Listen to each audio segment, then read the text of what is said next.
Yun guys, papasok na po tayo dito sa bahay ng aking kaibigan. Narito po tayo ngayon sa Bunao, Kalumpit, Hagonoy, Bulacan.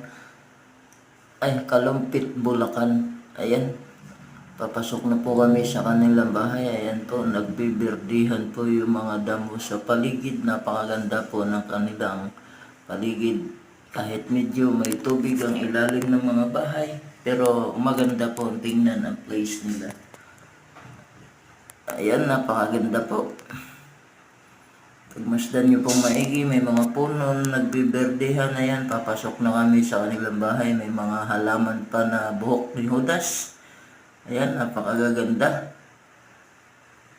At meron pa doon. Hanggang sa makarating ka sa kanilang mismong kabahayan, may makikita ka ng mga halaman ni Judas. Ayan, nasa tabi ng tubig. Ayan, mga buhok ni Judas.